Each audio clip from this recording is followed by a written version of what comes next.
Chancellor, ladies and gentlemen, colleagues and friends, good evening and welcome. My name's John Makem. I'm the Director of La Trobe University's China Studies Research Centre. And I'd like to begin by acknowledging the traditional owners and custodians of the land on which we meet today, the Wurundjeri people of the Kulin Nation, and I pay my respects to the elders past and present.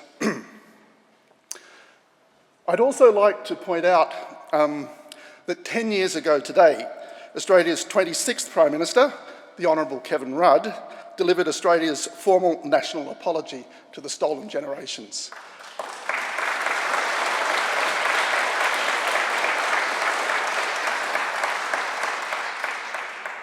Before I introduce our speaker, let me make a brief plug about our centre, the La Trobe University's China Studies Research Centre, and let you know what we do, if you don't already know. The centre was launched in September in 2016, and it was established to promote and advance La Trobe University's strengths in China-related studies across the broad spectrum of the university. So we support science, we support social science, we support engineering, we support all research related to China. We do this through a dedicated seed funding program, through staff exchanges with partner institutions in China, and also through a very active seminar and public lecture series. Within the centre itself, as opposed to the support work we do across the university within the centre, whose members include postgraduate students, postdoctoral scholars and visiting scholars and research assistants, our research focuses largely on modern Chinese intellectual history. I was recently asked to what extent our centre's work is a response to significant changes in Australia's relations with China in the 21st century. I was quickly able to report that the topic of this evening's oration is reflections on the Australia-China relationship, and that this topic was chosen directly as a response to these changes. I was, of course, particularly delighted to be able to add that our inaugural speaker for the oration is the Honourable Kevin Rudd. Mr. Rudd's professional engagement with China has been long and sustained. As a diplomat, a state government official, a businessman, a member of parliament, and of course as foreign minister and prime minister. His intellectual engagement with China began in 1976 when he commenced undergraduate studies at ANU, majoring in Chinese language and Chinese history. Indeed, back in the day, Kevin and I were classmates. This intellectual engagement continues today. So in addition to his day job as president of the Asia Society Policy Institute in New York, he's also recently enrolled as a doctoral candidate at Oxford University's China Centre. I believe the topic of his dissertation, and I stand to be corrected, focuses on the worldview of President Xi Jinping. After leaving federal politics, in 2014, Mr. Rudd was a senior fellow at the Harvard Kennedy School, where he completed a major policy paper, US-China 21, the future of US-China relations under Xi Jinping. From 2014 to 2016, he was chair of the Independent Commission on Multilateralism, where he led a major review of the United Nations system. Mr. Rudd joined the Asia Society Policy Institute as its inaugural president, in January 2015. He's also a visiting professor at Tsinghua University of Beijing and co-chairs the World Economic Forum's China Council. Ladies and gentlemen, would you please join me in welcoming Kevin Rudd.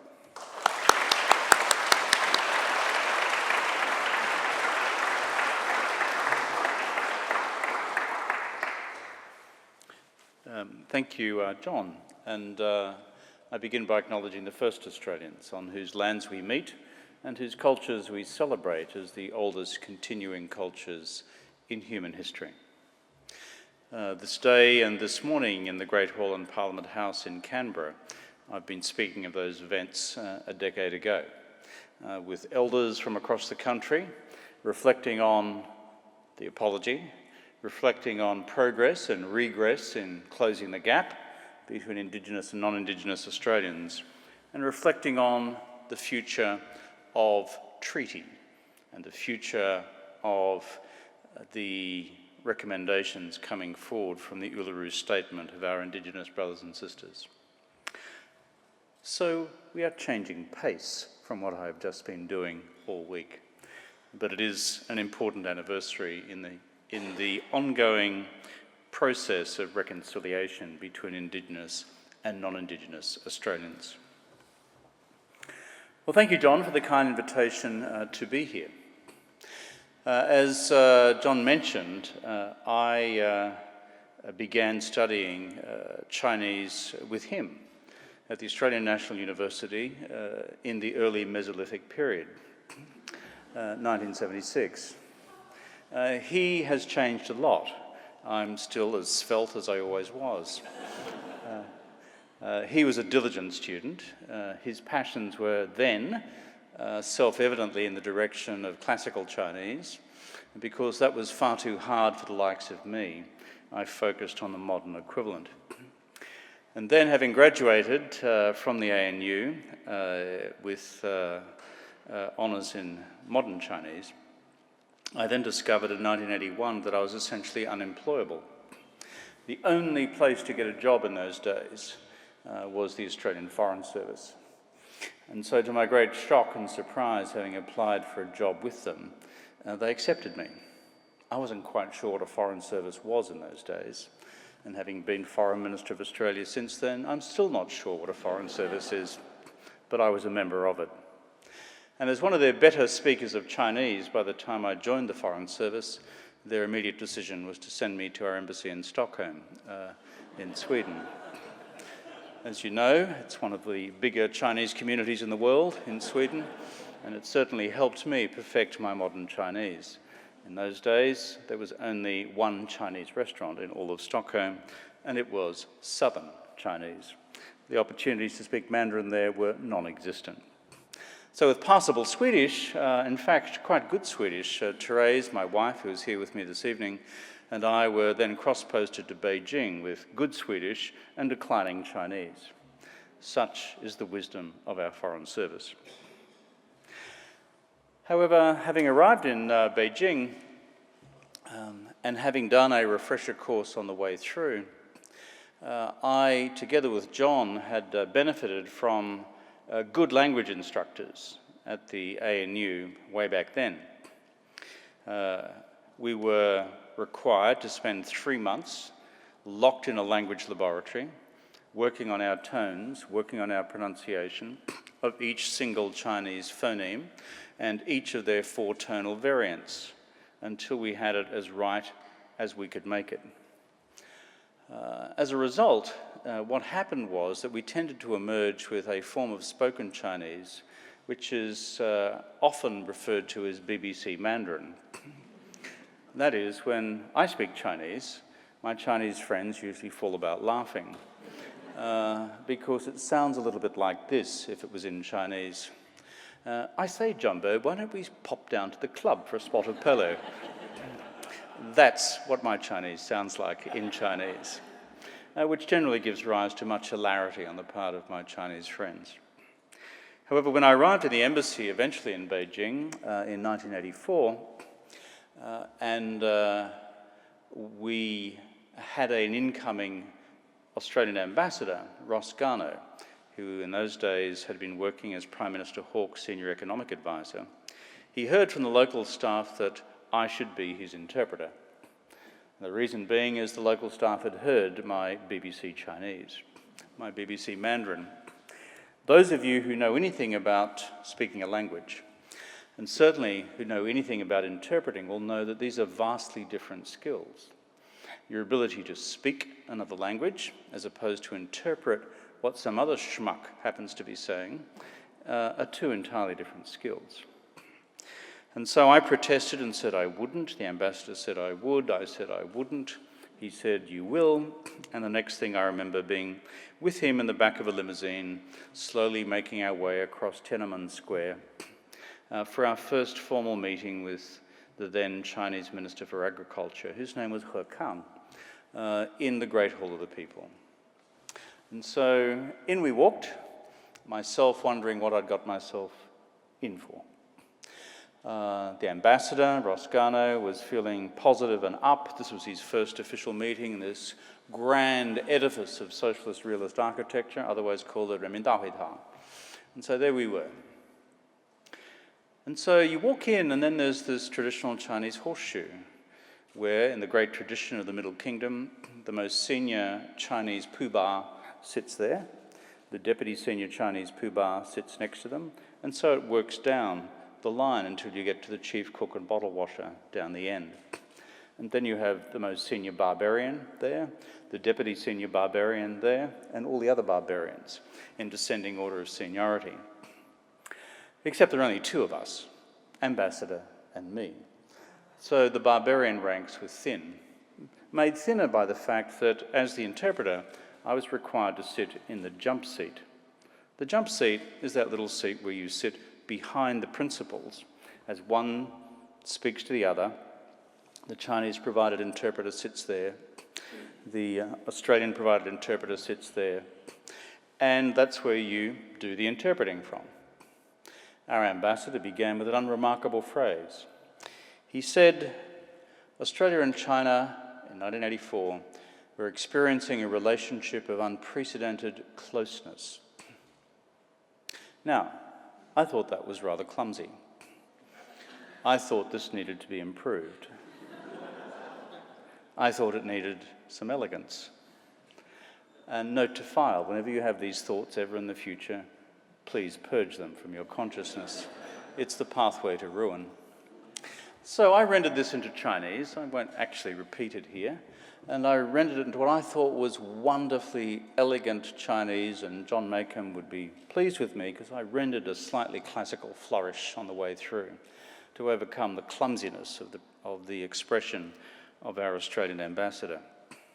There were two reactions on the Chinese side of the horseshoe. At the junior end of the Chinese horseshoe, the staff and the officials collapsed into peals of laughter. This was not a good omen. At the more senior end of the horseshoe, the senior Chinese cadres simply visibly had blood drain from their face as jaws dropped.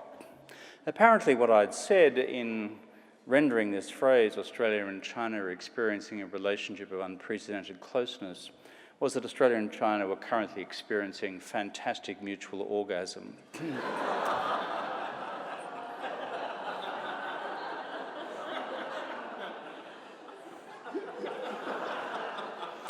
And so to protect Chinese sensibilities here, I won't render it into Mandarin. That was the last time I was asked to be interpreter, so I regard that as generally win-win. But those are the hazards of those of us who engage the China business. Tonight, I am to speak about Australia-China relations.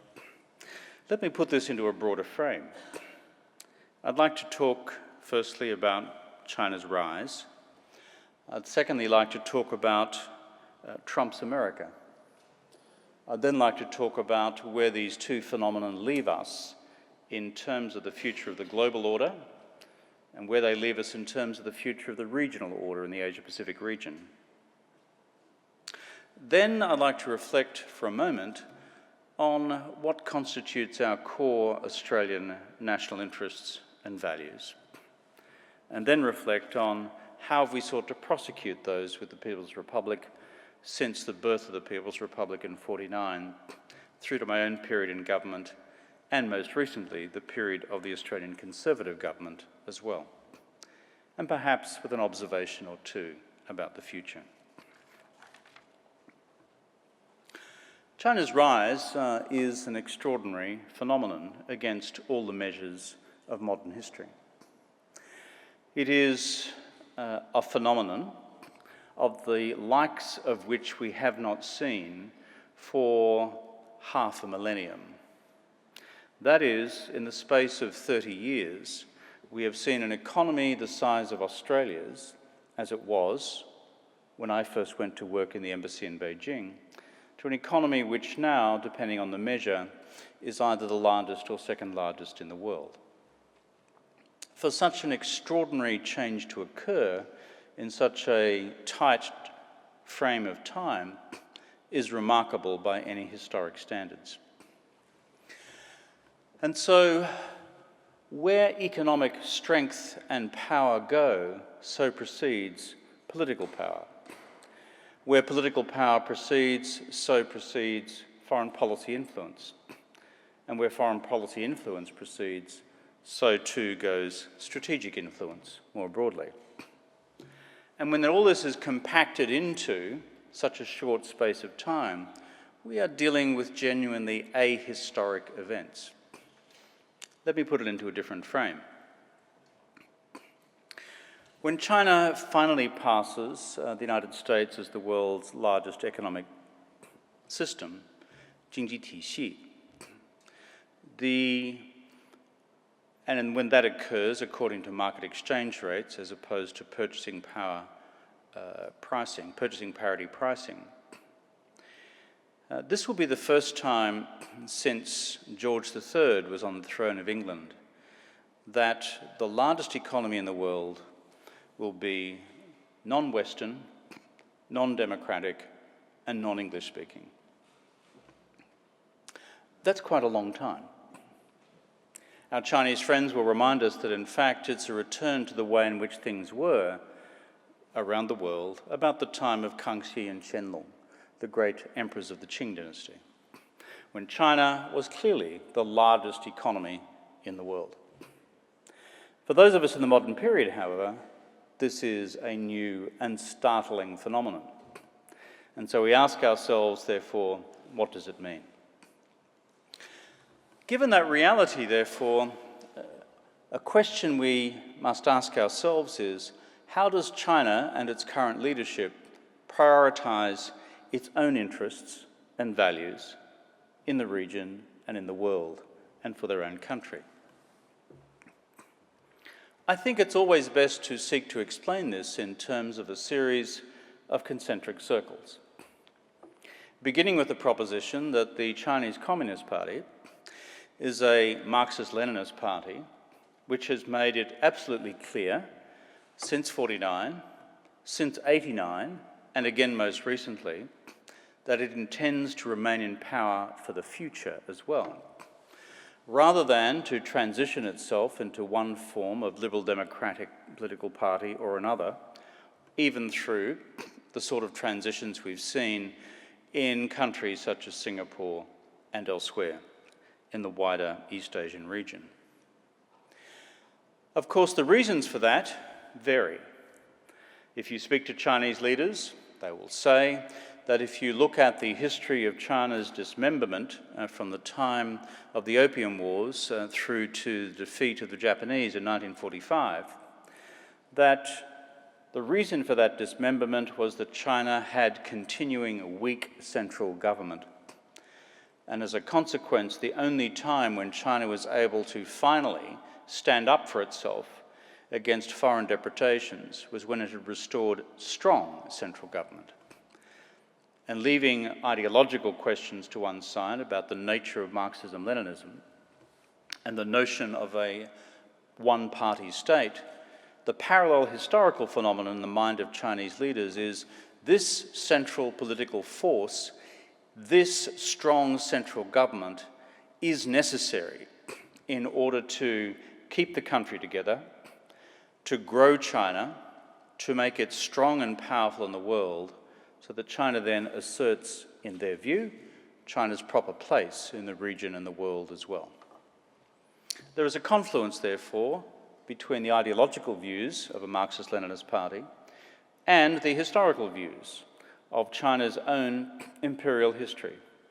China has been great at times of strong central government under a strong emperor, whether it's in the Qing dynasty under Qianlong or Kangxi, or whether it's equivalent emperors either through the Ming, the Tang, or the Song, or back to the Han. It's important, therefore, to understand that as principle number one in the priorities of the Chinese leadership. That is, that this party, this Marxist-Leninist party, this one-party state, should remain in power into the future, for the reasons I've just outlined. Anyone who thinks to the contrary of that is undertaking a misleading analysis of what drives the core set of political interests galvanizing the Chinese state. Second to that is that the Chinese state, through the party, is determined to maintain the unity of its own country.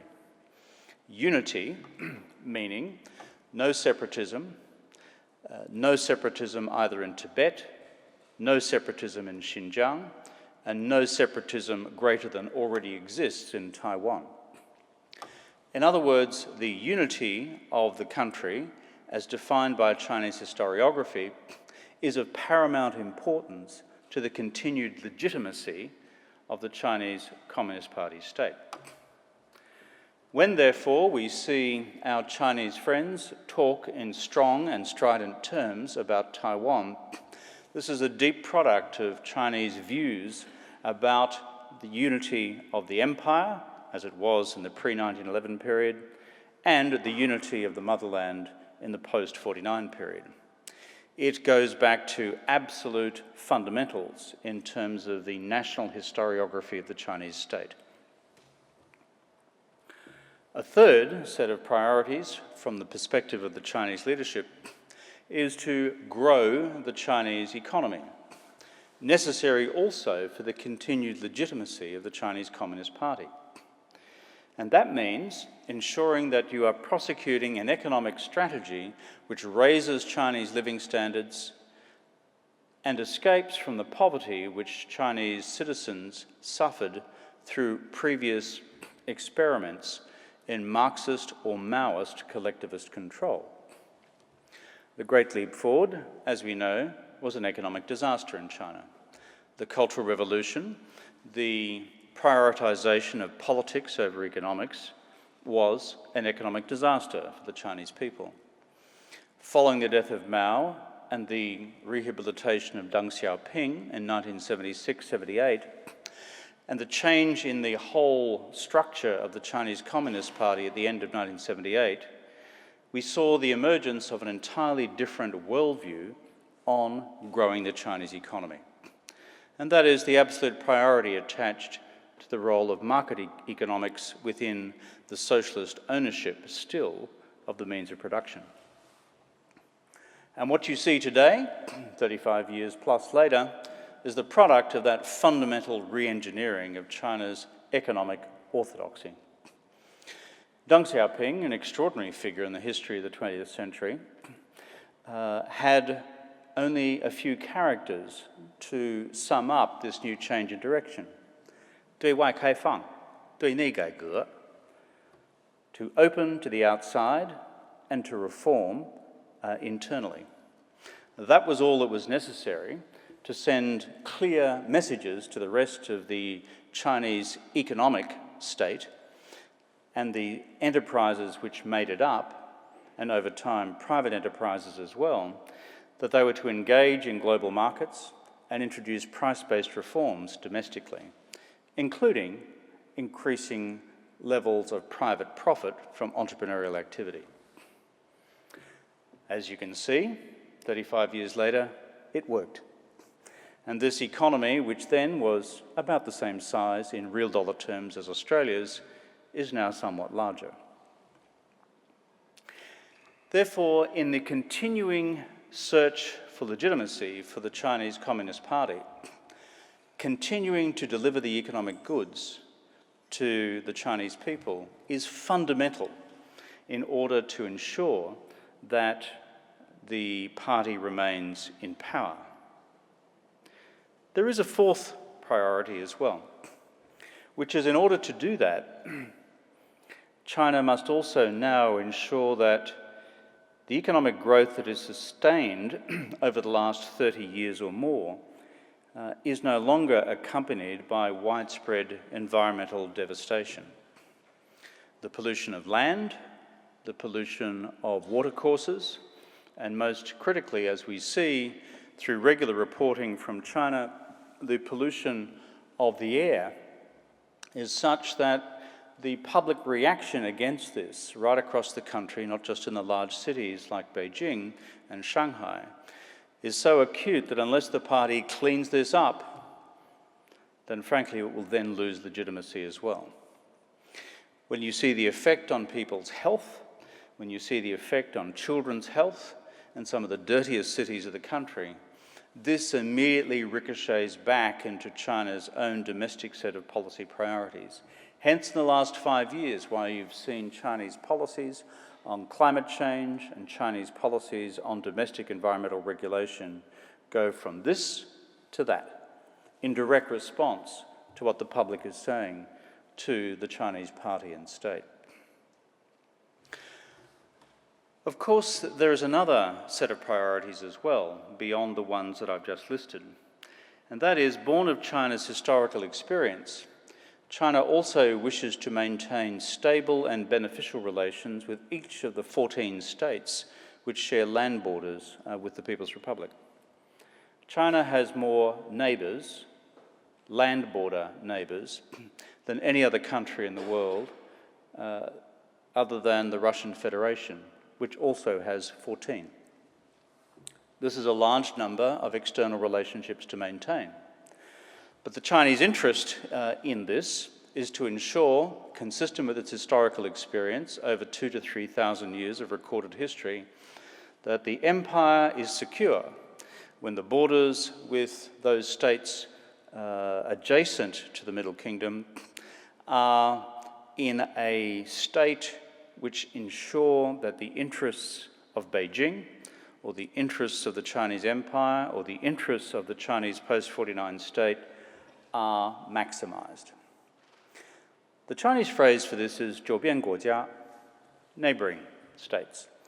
And when you have the 周边国家, the 14 of them, they occupy a great priority in Chinese strategic thinking. We would say, well, this is simply self-evident in its logic. Any country with borders with such a large number of states would be interested in maintaining the security of its borders. All I'd say to that is that it's also etched deeply into the historical consciousness of Chinese leaders going back over the centuries.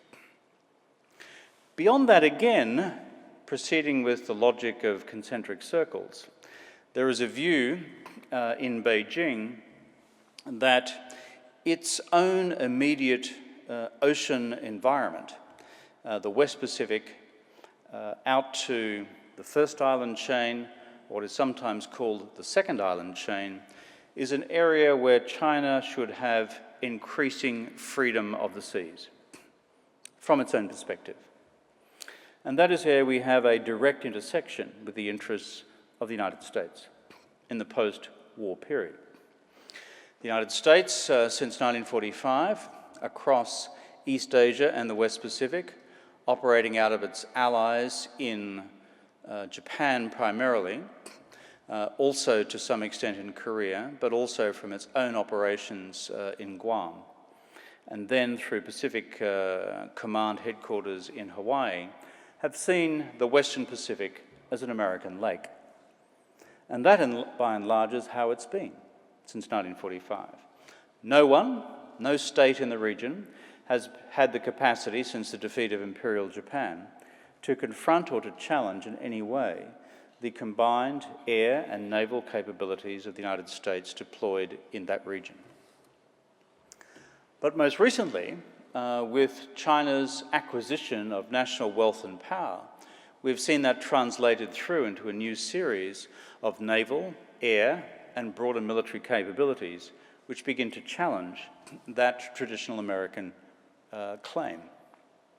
Of course, the immediate friction point is American continued surveillance flights directly over the Chinese coast, which have continued really since the 1950s, when the communist regime took over. But it is not just there. It is also as a result of different strategic interests in the South China Sea, the East China Sea, around various contingencies associated with Taiwan, and more broadly, that this emerging friction between a growing military capability, a growing naval and air capability on the part of China, projecting itself out into its own immediate ocean areas, now runs headlong into the presumed and continuing strategic dominance of the United States Pacific Fleet and United States Pacific Command operated out of Honolulu. Beyond the immediate region and beyond wider East Asia, there is also an open question now in the minds of China's leadership about how should it engage the global order more broadly. This is a new challenge, a new opportunity, and where Chinese foreign policy is now in a state of intellectual flux. If you read the literature and follow it, as those of us who are professionally engaged in these subjects do, you will see that China now openly, publicly speculates about whether the post-45 liberal international order should be subject to change as well, to reflect more directly China's own future global, strategic, economic, political, and even ideological interests. And there's a large debate occurring within the Chinese Academy and Chinese think tanks on this question. And those of us who follow the literature have seen its texture unfold in recent times. Perhaps the most seminal event on this question was a conference on the foreign policy work of the party held in Beijing, chaired by Xi Jinping, by then General Secretary and now President of the country, in November of 2014. It was called the Central Party Work Conference. And that brought together the entire foreign and security policy establishment of the People's Republic as they listened to Xi Jinping and engaged with him on China's future engagement with the global order. That's where we saw for the first time the emergence of language about a new style of international relations, a new set of international institutions, a new type of Chinese diplomacy, a modern Chinese diplomacy with Chinese characteristics, and also the beginnings of a debate about how this order, which had been in existence since 1945, could possibly be refashioned in a different way. That debate continues, but the debate has commenced. And if you observe what is happening in various international institutions at present, the United Nations, the IMF, the World Bank, before you go on to the individual specialized agencies of the UN system, China's footprint and presence within each of those is growing. In the UN system, Chinese personnel are now routinely appointed to the most senior positions across the system. China is now an increasing contributor to multilateral aid delivery. Historically, it was only done bilaterally in terms of China's aid deals across Africa, across Asia, and elsewhere in the Pacific. China's voice in terms of individual diplomatic initiatives in the world at large is becoming a stronger, more active voice. The best way in which you can summarize or conceptualize the change, therefore, in China's regional and global posture is perhaps to reflect on what happened at that Central Party Work Conference in November of 2014. And that's only really 3 years ago. The traditional phrase which China had used to describe its engagement with the region and the world was 韬光养晦，绝不当头. Hide your strength, bide your time, never take the lead. This was China's core strategic axiom at the period where China's wealth and power was growing, but was far short of maturation.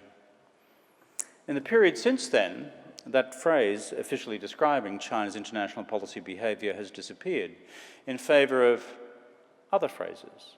分发有为，有所作为. A more activist policy, a policy which China can have a role and an influence. These may seem like extraordinary generalities to a Western audience, but these actually underline quite a deep change in China's strategic view about being passive recipients of a diplomacy or an international order or a set of international institutions set by somebody else or in an earlier period, compared with now a Chinese diplomacy which says China is rising. China is now the second largest economy in the world. China has an emerging strength of strategic presence now in East Asia. And therefore, in the world, it is time for us also to ask the question whether we should now be pursuing a more activist Chinese foreign and security policy and prosecution of China's national, regional and global interests. This has been a seminal change. We do not know its destination point, but that is what's unfolding. So therefore, when we discuss, as we will as this evening unfolds, the future of Australia's relationship with China, it is set against this broad strategic background of what has unfolded in the People's Republic in the post-78 period, and what I've described as this framework of concentric circles proceeding from the nature of Chinese domestic politics out to the nature of China's global foreign policy as it seeks to construct an international order which is not simply a perpetuation of the one which we in the collective West, the post-war successful victorious imperial powers, created in 1945, either at Bretton Woods or at San Francisco, and as allies of the United States in the post-war period. What about Trump's America? Well, it's interesting. I live in the United States. It gets really interesting. We wake up most mornings and we wonder what will happen next. But underneath it all, and beyond the, let's call it the sound and light show, which is what unfolds each day in the American media, there are certain strategic factors, possibly trends, which we need to observe. One is the slogan, America First, has, as you know, as keen students of the world, a particular historical pedigree in American foreign policy history.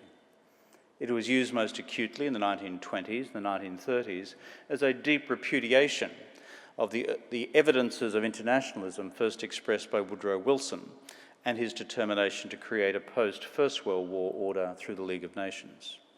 The United States Congress said no, a pox on your houses, and the America First movement became entrenched in the 20s and the 30s, as in fact America then withdrew from active engagement in the development of the institutional machinery of the post-First World War order. Of course, that had particular consequences.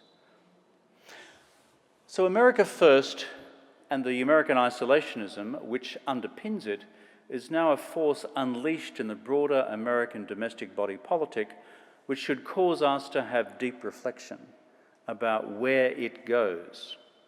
We do not know whether this is temporary and whether it will last as long as Donald Trump, or whether it is now an emerging structural factor in American politics, both Republican, mainstream, as well as Trumpian, but also possibly Republican and Democrat politics for the future as well. In other words, has the United States become fed up with being the principal provider of what the international relations theorists would describe as global public goods? That's an open question. 2 years ago, it was not an open question. It now is. Then there is the parallel question of America's role in the global economic order. The new forces of protectionism, which the United States articulates loudly, proudly, boldly, and clear, in a way which we have not associated with US administrations for decades and decades and decades, almost back to the 1930s. I will not go to the question of who is right and who is wrong with the emerging trade dispute, perhaps a possibly trade conflict, even a trade war between the United States and China. But the bottom line is, when you have an administration in Washington which in its first year has repudiated the Trans-Pacific Partnership, subjected to fundamental review the future of NAFTA, the North American Free Trade Agreement, and has installed a series of trade policy bureaucrats running the trade policy framework of the United States administration, who are themselves, capital P, protectionists. This is new. We have not seen this for many, many decades. And then we go to the broader global, let's call it, multilateral commons, and the challenge which has focused so many of us in the last decade, namely the challenge of climate change. We see the United States retreating to an isolationist view, arguing that it has no role in the future development of either the Paris Agreement or what should come after it, and leaving open the question whether it will repudiate the commitments that were made under the previous United States administration.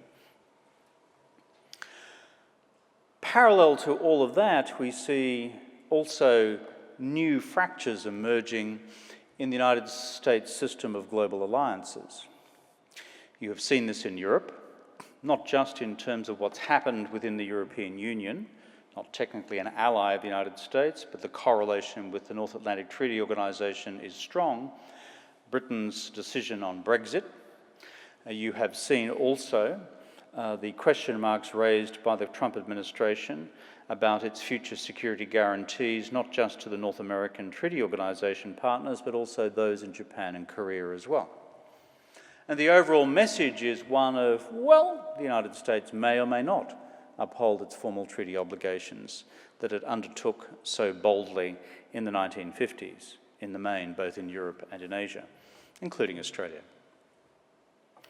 My overall thesis is we have, therefore, great strategic uncertainty about the future global and regional role of the United States in a way which we have not had to debate with such intensity at any time in the post-45 era. And our question is simply this: is this a temporary phenomenon with the United States, or is it something more permanent?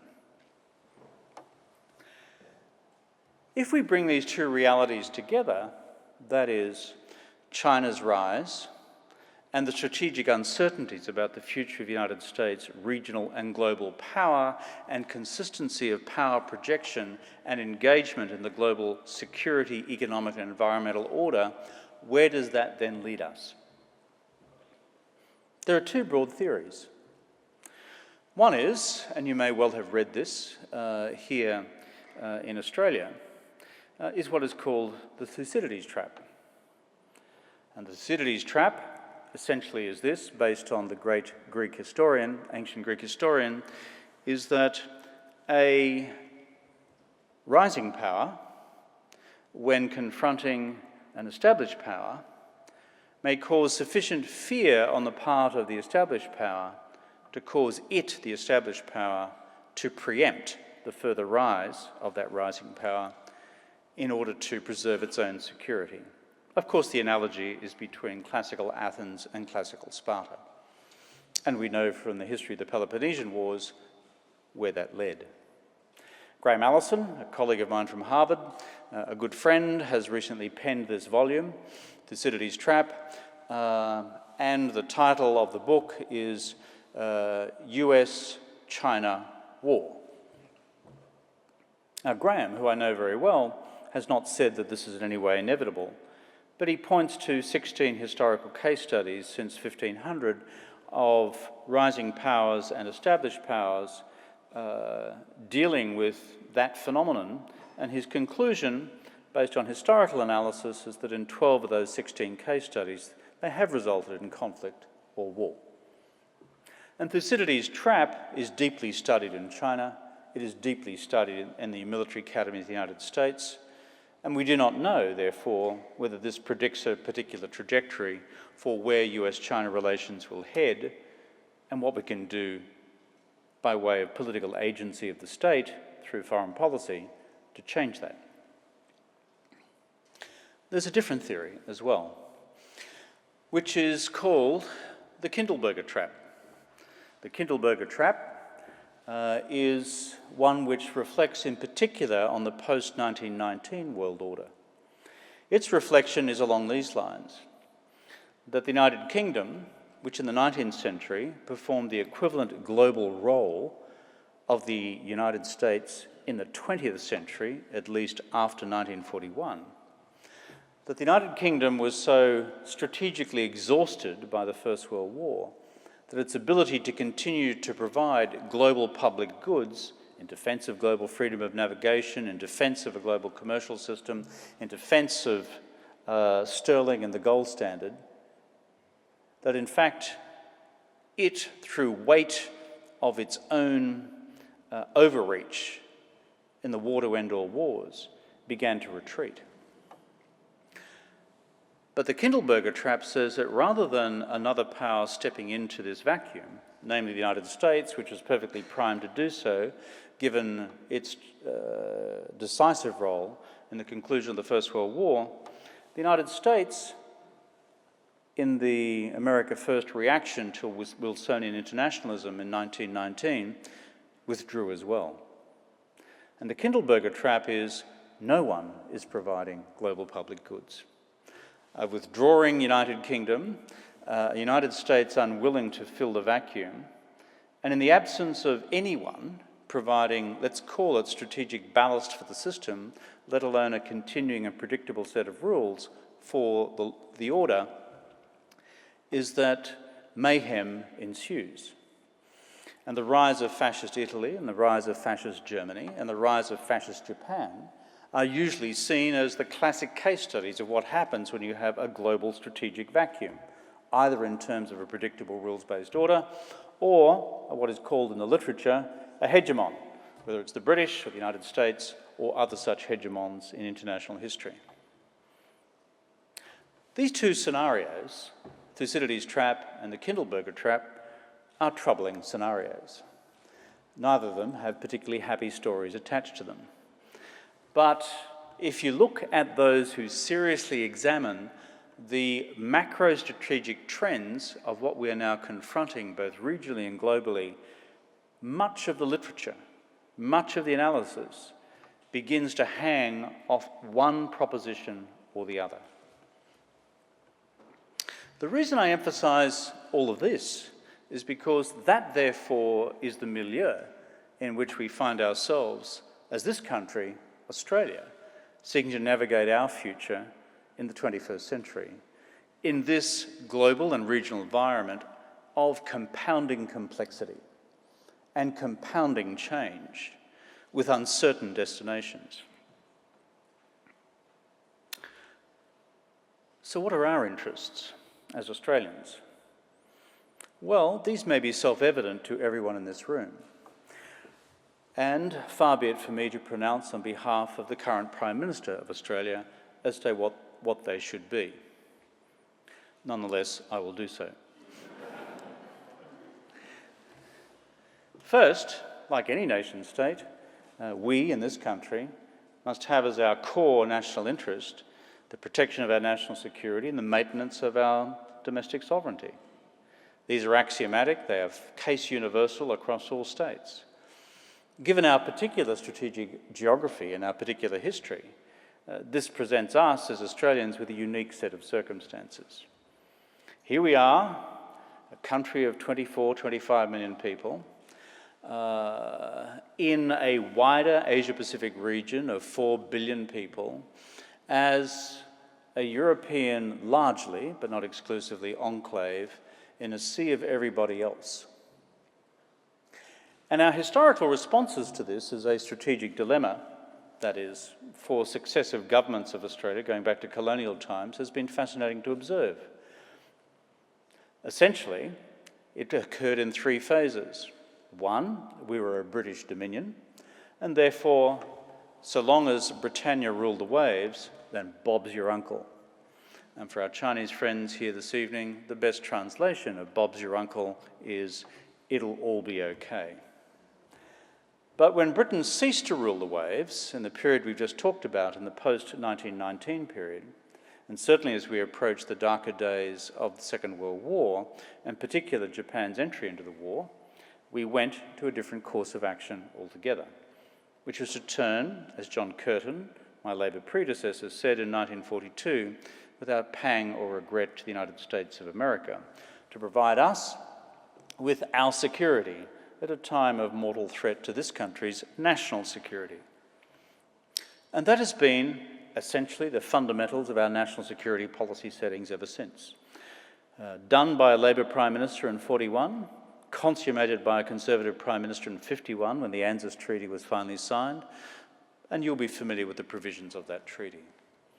And that has taken us to the present.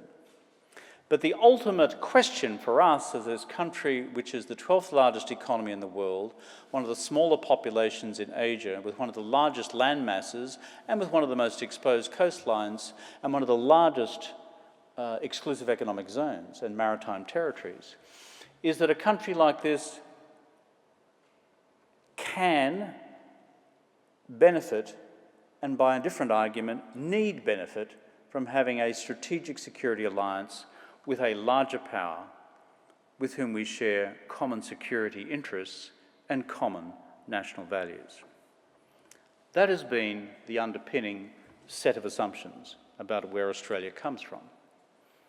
Of course, parallel to that are our interests as they've evolved in the post-war period of first a closed economy, but then an increasingly open global economy from which we too could benefit in terms of increased living standards, higher levels of economic growth, greater productivity, and particularly in the last several decades through the engine room of what Hawke and Keating were able to do with the deep internationalisation of the Australian economy.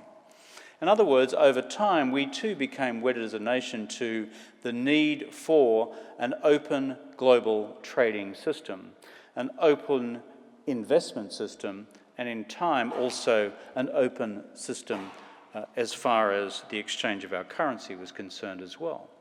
And the deep and fundamental reforms engineered in the 1980s by the Hawke-Keating government underpinned that. Our other interests are, of course, as the driest continent on Earth, is to ensure that we have effective aggregate global action to reduce greenhouse gas emissions so that this, the driest continent on Earth, has a hope of surviving into the 22nd century in terms of its ability to sustain population. And therefore, we are commanded by our national circumstances there to support a global order which maximises global cooperative effort in bringing down greenhouse gas emissions, but also in the investment that must be made in renewable energies and alternative energy technologies in order to keep temperature increases within 2 degrees centigrade by the end of the century, otherwise bringing about irreversible climate change and therefore consequences for our ability to feed and water ourselves over time. These are deep structural interests for the nation. There are others as well, including who we are as a people. And this is where interests intersect with our deep values as a people. We are an open society. We believe in an open economy. We believe in open politics. We practice freedom of expression. We practice freedom of religion. We practice a range of individual freedoms from which we have become the beneficiaries of a civilizational tradition going back hundreds of years, at least to the 19th century and arguably back to the Enlightenment. And that is as much part of who we are as Australians as well. We are a robust, liberal democracy, keen defenders of human rights at home, and therefore with a deep interest in the preservation of our liberal set of values. So these things we hold dear. Our national interests, our security, our economic interests, an open economic system globally, a global environmental commons which can act on our collective behalf, as well as the provision of other global public goods, but also the preservation of who we are as a people and the values that we hold to be dear. So as I draw to a conclusion, and I think we will go to the dynamics of the Australia-China relationship more actively in Q&A, I wanted simply to paint this wider picture of where we now find ourselves. In our engagement with the People's Republic, since the days of 1949, certain things have not changed. Certain things have. In 1949, China was governed by a Communist Party after the revolution. China continues to be governed by a Communist Party all these years after the 49 revolution. And as I said in my earlier remarks, in terms of the perspectives of the Chinese leadership, that's not about to change anytime soon. So therefore, in terms of an axiomatic set of values, that is, China's definition of political freedoms, China's definition of the role of the individual in the state, and China's prescription of certain freedoms which we would hold to be near and dear to our own tradition, are not alive within theirs. And there are therefore deep differences, fundamental differences, and the values which our two countries, our two cultures, our two political systems exhibit and hold to be fundamental. These should be acknowledged for what they are and accepted for what they are, differences in the way in which we conduct our respective national business and the affairs of our democracies. But in 1949, the country which became governed by the Communist Party had a different set of views. In 1972, when E.G. Whitlam recognised the PRC and withdrew diplomatic recognition from Taiwan, it was the same Communist Party. In fact, it was then in the middle of the Cultural Revolution, a more intense version of Marxism-Leninism than we'd seen at any stage since 1949. In 1972, China was in the middle of the Cultural Revolution. And in the period since then, through the events of 1989 in Tiananmen, through to the present, while certain individual freedoms in China have grown in terms of people's ability to choose who they marry, to choose the sort of work that they can undertake, and now to choose a whole bunch of lifestyle decisions which hitherto are unavailable to average Chinese citizens, the bottom line is there is still a radical difference in our two political systems. But that has been a constant, and it has been since 1949. Therefore, when I hear people say that this is a radical new challenge to all of us in this country, I simply say, hang on, this is the China I've been dealing with for a long, long time. It creates what the Chinese dialecticians would describe as a contradiction, a mao dun.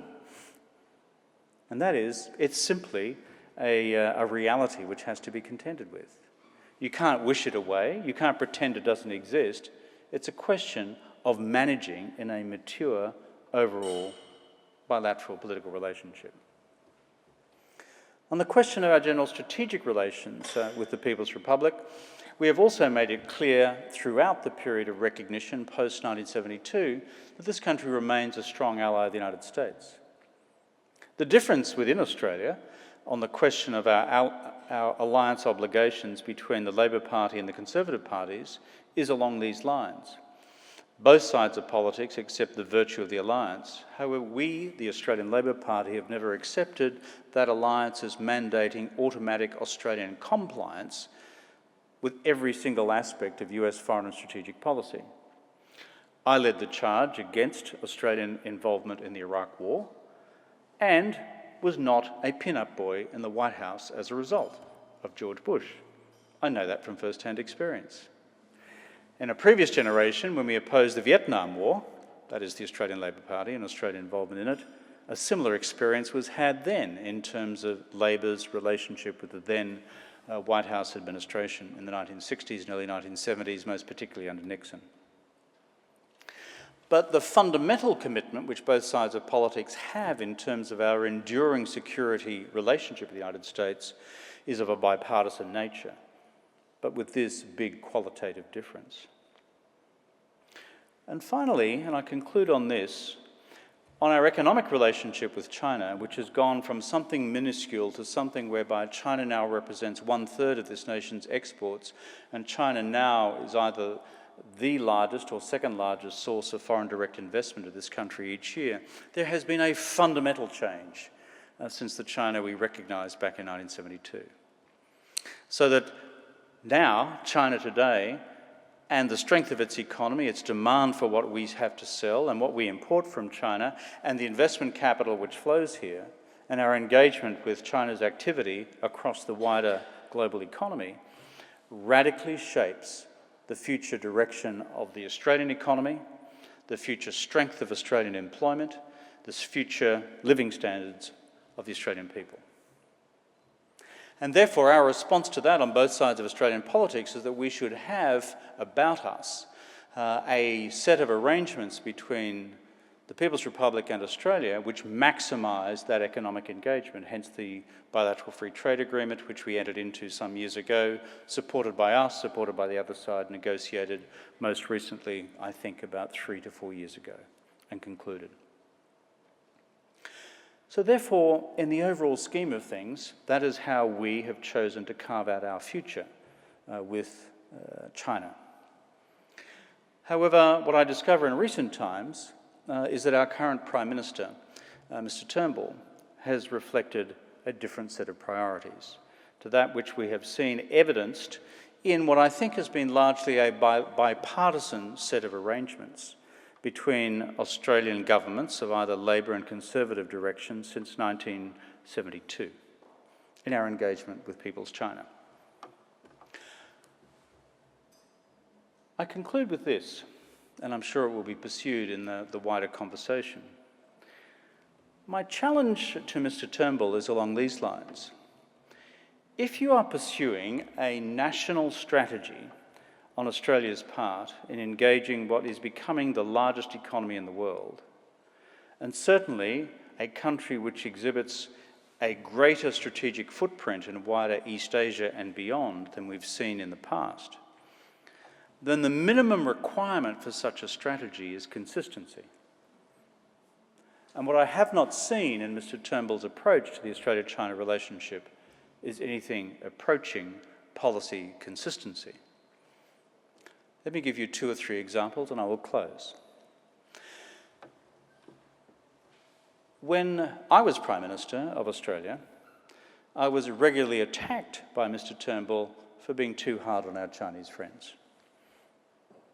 I was regularly attacked because we took certain precautions, not with obvious China contingencies in mind, but general strategic contingencies certainly in mind, to enhance the force structure of the Australian Defence Force. Look at the Australian Defence White Paper of 2009. This led to some reaction from Beijing, but on the whole, our judgment was that this was right and in the long-term Australian national strategic interest, against multiple strategic contingencies into the future. I was then the subject of multiple attacks from Mr. Turnbull for being far too right-wing. On other questions, let me raise another one, which is strategic national decisions we took about the security of the Australian National Broadband Network. We took a decision which that certain international providers of Chinese origin, namely Huawei, should not be included in the NBN. Now, when our Chinese friends reacted to that, I simply said to our friends in Beijing, I assume you'd welcome Telstra as an investor in the Chinese domestic national broadband network, and therefore an ability to provide hardware and software into the Chinese domestic telecommunication system, which usually led to much hilarity on the part of my Chinese friends. It's called reciprocal treatment on something as core as our fundamental communications infrastructure. Also, I notice in Mr. Turnbull's own history, which is readily accepted, is that he corporately has engaged in investments in the People's Republic when there was money to be made. Good on him, I say. Well done, that's what business people should do. But I do scratch my head, therefore, when things so radically are turned on their head. And when I hear statements from Mr. Turnbull, which now say that all these things which he once stood for, he no longer stands for. And he identifies a completely different China now that he's become Prime Minister, or is it because he's become Prime Minister under internal political threat within his own party? I simply leave that question for him to answer. But I do question the consistency of what I've experienced in my period of office in running what I would judge to be a balanced strategic relationship between Australia and the People's Republic of China, sometimes running into friction, sometimes not running into friction, but overall ensuring that our respective interests and values were honoured. What this key relationship cannot sustain into the future is a national strategic direction which chops and changes depending on the domestic political fashion or the domestic political opportunities which may present themselves to the current Conservative government. This is too important a relationship in all of its complexity, in all of its opportunities, and in all of its challenges, including those of human rights, for us to simply chop and change as willfully as we've seen in the last 12 months under Mr. Turnbull. Therefore, when I heard Mr. Turnbull say most recently, in his attempt to speak Chinese, that 澳大利亚人民站起来了, My response to that is, 总理先生，那就是胡说八道. Put into English, that is when Malcolm Turnbull said in December that the Australian people have stood up. My response to that is, as he sought to paraphrase what is argued by some as having been a phrase used by Mao Zedong in 1949, but that's subject to separate historical disputation, 中国人民站起来了. That in fact what Mr. Turnbull had to say is complete and utter nonsense. What we require in the complexity of this Australia-China relationship, given all the differences which exist in terms of human rights and values of political democracy, common economic interests, common and different strategic challenges and perspectives, is a balanced relationship. And that requires statesmanship on both parts. It is not advanced by chopping and changing depending on what he perceives to be the domestic political season or the domestic political opportunity. And so when you utter a phrase like "Adalia Renmin Janchilaila" with one objective, which was to invite a reaction from Beijing in order to gain yourself an even bigger headline in the Australian domestic media, I'm not sure where that takes us as a nation. There are big questions and challenges for the Australia-China relationship. It's hard, it's complex. But you know something? It's not helped, and it's not advanced, given all we've discussed this evening, by a bunch of simplistic platitudes rendered into third-rate Chinese by a guy who should know better. I thank you.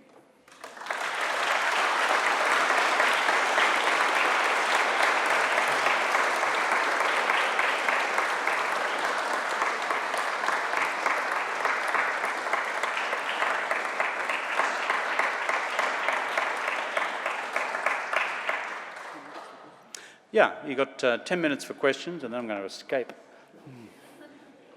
Should I just pick them out, John, or do you?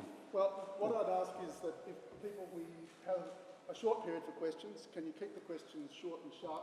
People who do have questions to ask, could they please make their way to the centre, the silver pillar, and we will proceed with the first question as soon as we can. I was going to ask you a question, but in the interest of getting some other Thank you. on the floor. Hi, Mr. Rudd, thank you. My name is Jonathan Lim. I'm with the Australian National University. The Australian which? The Australian National University. You mean my old university and his? Yes, that's Okay, correct. good. Okay. Yeah, following upon the conclusions of the 2017 Foreign Policy White Paper, which considers national sovereignty and engagement with traditional strategic allies in the Indo-Pacific region as paramount interests, what is your contention on the proposed revival of the quadrilateral security alliance between Australia, Japan, India, and the United States?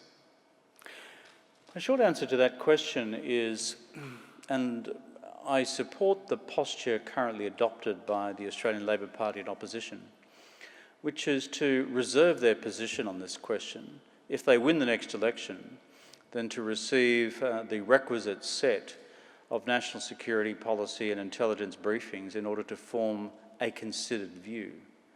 What I know from my own experience in public policy and public administration and having served as Prime Minister is there is much in the intelligence material which you simply are unaware of when you're either a member of the general public or when you're a member of an opposition party. So I think it behoves the opposition to reserve its position, and that is my view as well. We should reserve our position. I think you will recall, because it's been covered in a lot of the conservative strategic literature, my own decision in 2008 to discontinue what was then the embryonic quadrilateral dialogue then emerging between Japan, the United States, India, and Australia.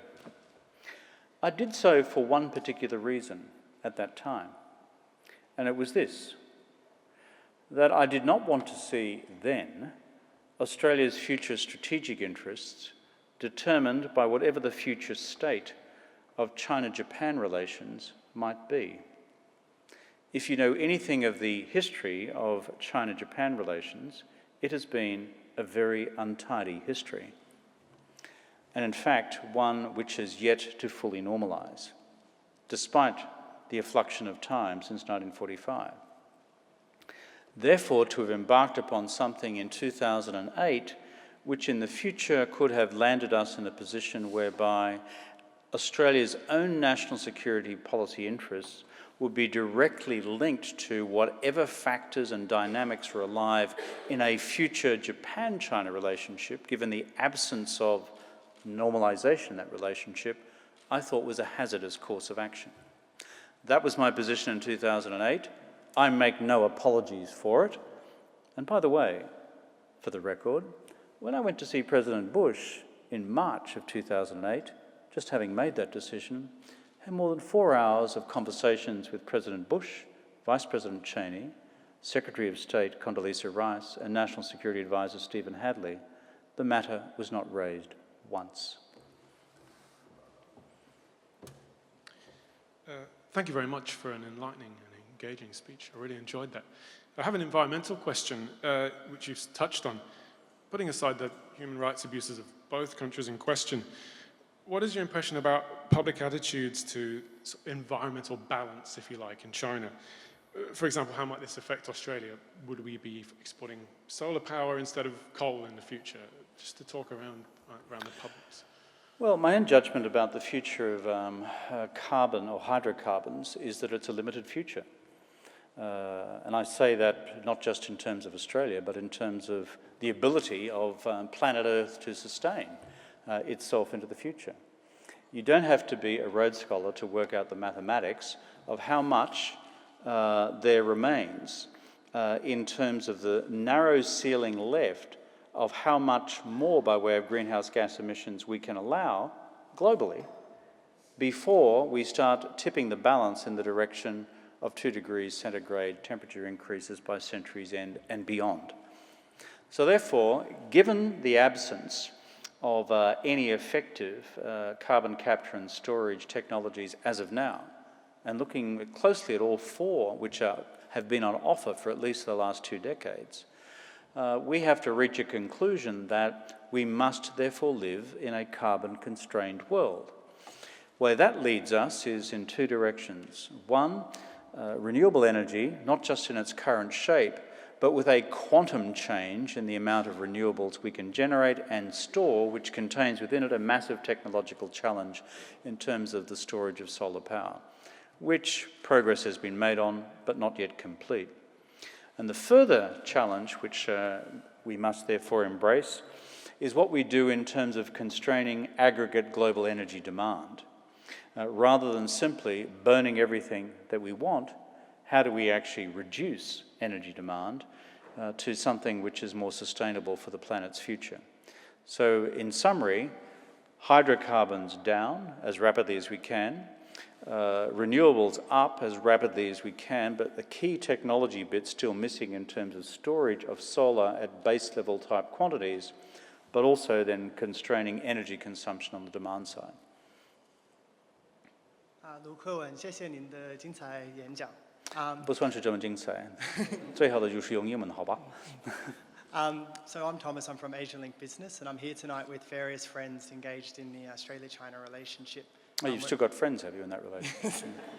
I thought we're becoming endangered species if we have friends who are Chinese these days, so, under Mr. Turnbull's regime, but go on. So my question is about young professionals engaged in the Australia-China space, and what advice you would give to us to make a positive impact on the Australia-China relationship? Well, look, you know, at the first level, I'd say is don't simply trust the current political process to throw up people who can embrace what I would describe as a balanced national engagement strategy between Australia and China for the future.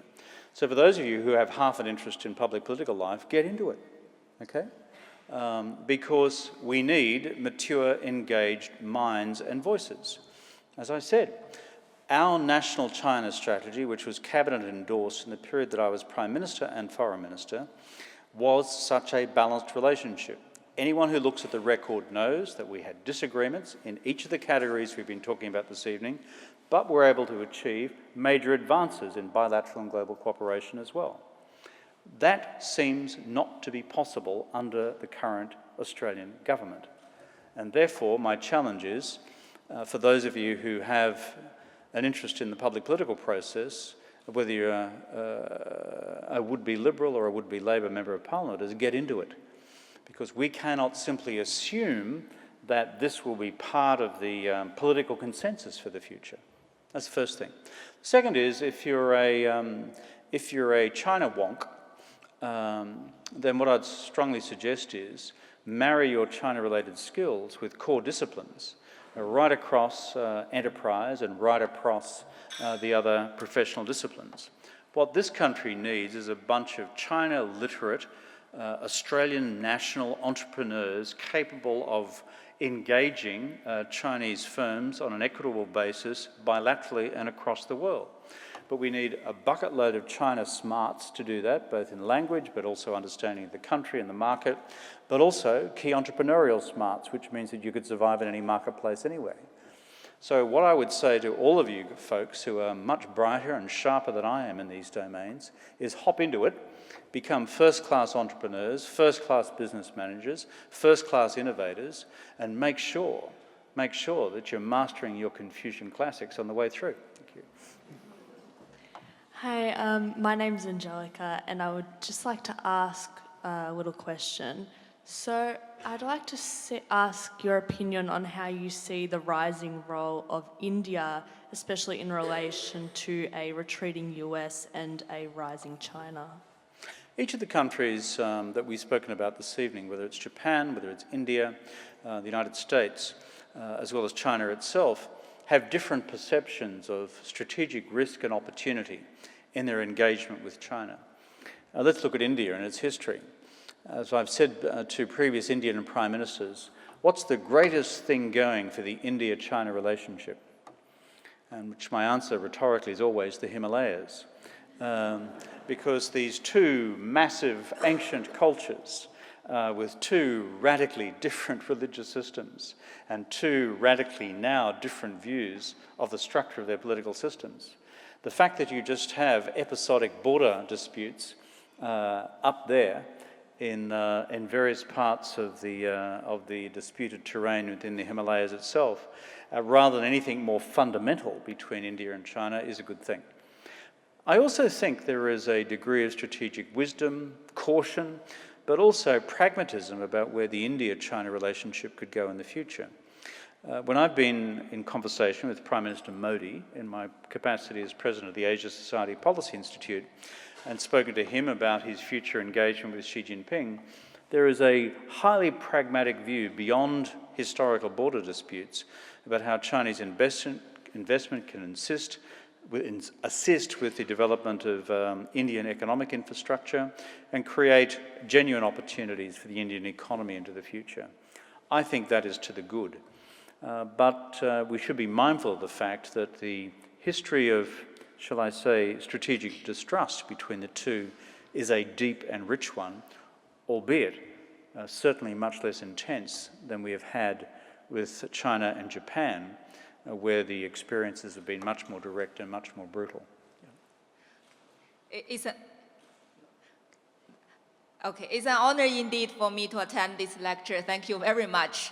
I came from China. Before I came to Australia, I lived in China for many years, and like most Chinese, we were told Western media demonized China or Western media criticized China. So I was, this question aroused my interest. So I came to Monash to pursue my PhD. So my topic is how Australian press portray China. So for me, it's not a question, it's kind of favor to ask, two favors. One is, would you like to offer some of your views on this topic? How Australian press portray China? Has China been demonized? The second is it possible to interview you for my PhD project? Thank you so much.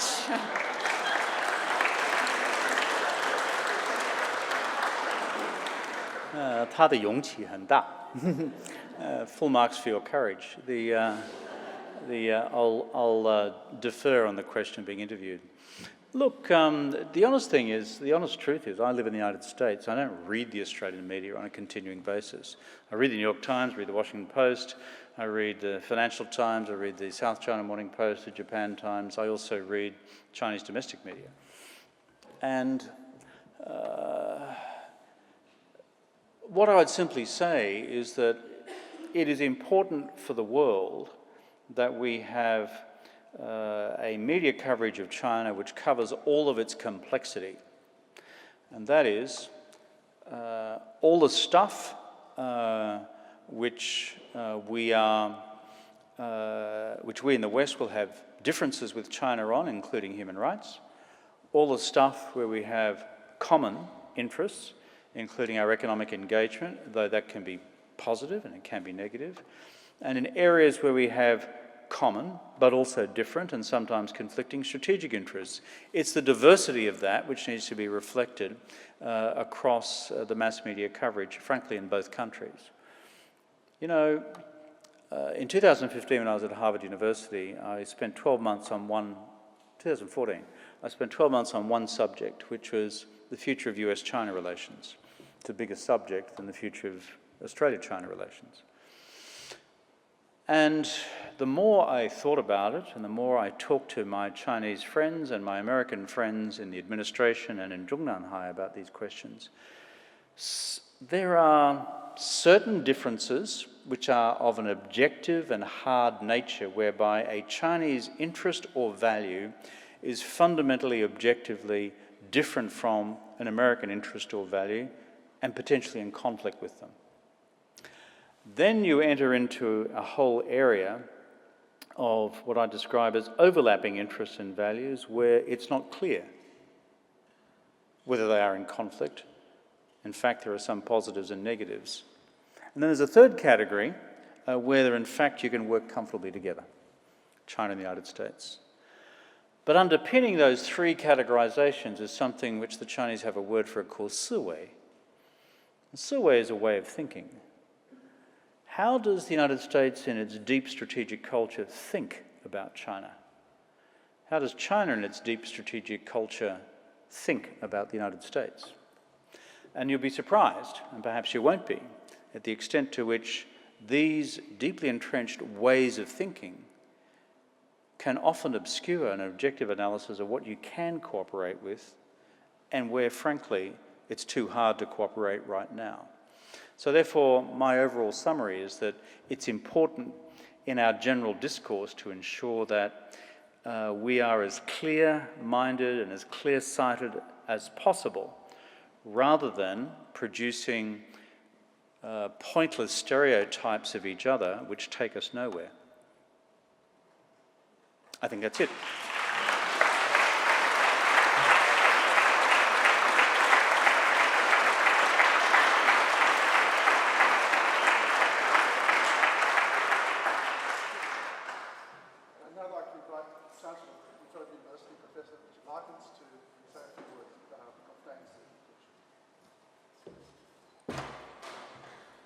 I'd also like to start by acknowledging the Wurundjeri people of the Kulin Nations as the traditional owners of the land on which we're meeting, and pay my respects to their elders past and present. I'd also like to start, before I move on to the formal vote of thanks, is to say what a momentous day this is the 10th anniversary of one of the most momentous happenings in our Australian Parliament. I remember the day 10 years ago quite vividly.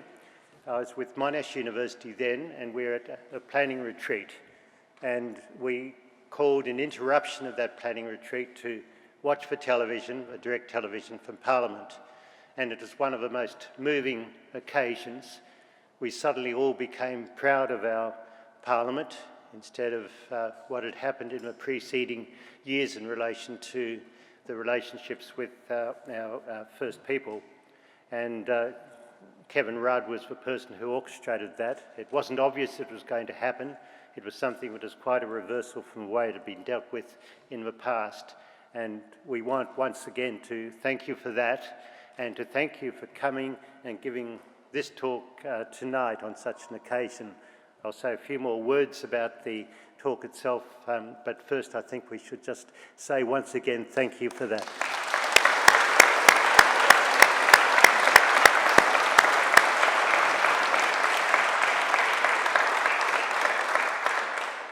We've had a real tour de force in relation to tonight's talk.